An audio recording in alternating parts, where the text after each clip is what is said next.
In this video, I'm going to show us how to disburse requisitions or commissions. So once a requisition or a commission has been fully approved by the persons who are assigned to approve them, they drop on disbursement section in accounting for the accountant to, do justice to it or to indicate that they have been disbursed. So how to go about that? Once you're logged in to your home menu, you go to the accounting module. From the accounting module, you click on disbursement. So the disbursement table shows you all requisitions or commissions that have been approved and have not been approved. So currently you can see all the ones that have not been disbursed, rather that has been disbursed and that has not been disbursed. So currently you can see all the ones that have not been disbursed. You can increase the number of entries, let's say 25. Then it shows us more of them that have not been disbursed and also partially disbursed. So you can filter by these search parameters here to filter by requisition, disbursement date or requisition approval date. Then you can filter by disbursement status, not disbursed, partially disbursed, fully disbursed. You can filter by the beneficiary. You can filter by the type, requisition, commission, or staff loan. So now let's say we want to disburse a particular requisition. This one for sake. So when we click on the view, it brings us to the requisition page. So on this page, you can see details of the requisition that was made. And currently, it's not been disbursed. You can also look at the approval summary to see who approved it, when it was approved. So to disburse this, we just click on action and click on disburse. And then the disbursement form is in front of us. Now you can select the date, then amount, how much was disbursed, expense category. So in case expense category was wrongly selected, you can recategorize it here. You can recategorize it so that your posting is accurate, your accounting posting. Then select the credit account where the money was disbursed from, and then enter any comment necessary and upload a document. If you want to upload proof of payment or something, you can also upload it here. So in this case, I want us to disburse this as an asset. Let's assume this transaction was actually an asset, not just a mere expense. So in that case, let's run it. So we select the date first of all. Let's say it's first, and then you can see the checkbox disburse as asset. You tick it, and then it shows you a different set of fields to fill. Now, asset category, asset type, then the asset details itself. So now in this case, asset category is the classification of the asset. And when you are setting up asset category, according to the video we did there, when you're setting up asset category, you indicate, okay, what is the asset account, what is the depreciation account, what is the depreciation expense account for that particular asset category, so that every asset that is added into that category follows or inherits the accounts that have been specified for that asset category. So in this case, we're just going to pick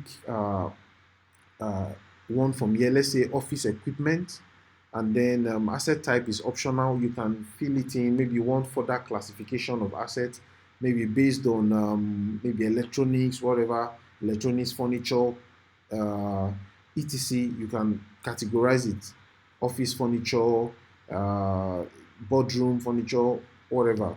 Then the asset name, let's say office staplers, office stapler. Then quantity, let's say we purchased 2, cost per unit, let's say 2,750. So now the next thing is credit account. So this amount is the total amount. This 2 multiplied by 2,750 is a system thing, so you don't need to touch it. If there are multiple assets that were purchased, you just click on this add asset. It will give you a new form to add the next asset you purchased. So click on credit account, then pick a bank where the money was paid from, and then you just put some comment here.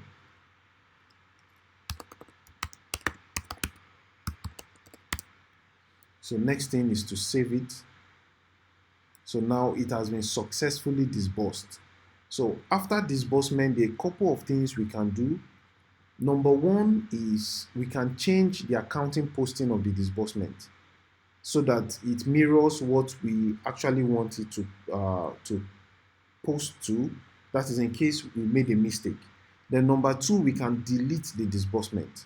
So in this case now, if you go to disbursement summary, you can see what we just disbursed now. And now let's say we want to change the accounting posting. If you click on the action button in front of that disbursement, you're going to see edit posting.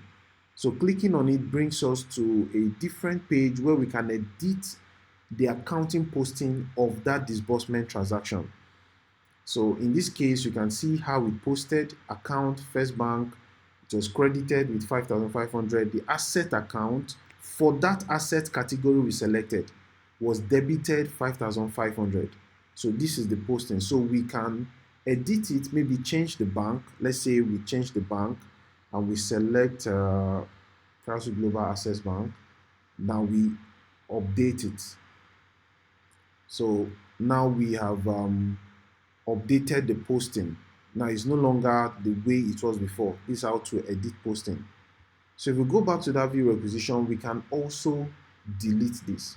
So, but then what we disbursed here is an asset. Let's see the other effect of it. If we go to the asset module, let's go to the home menu.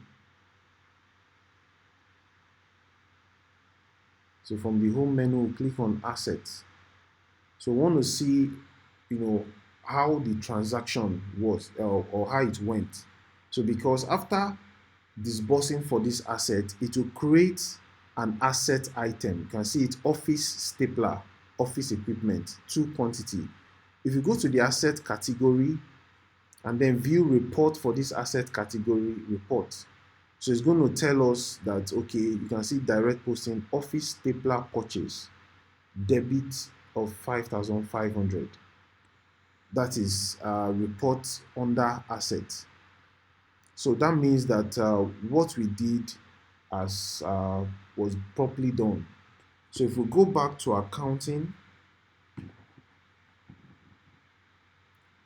so let's say we want to delete that posting. How do we go about it?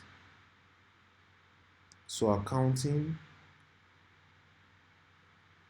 then disbursement.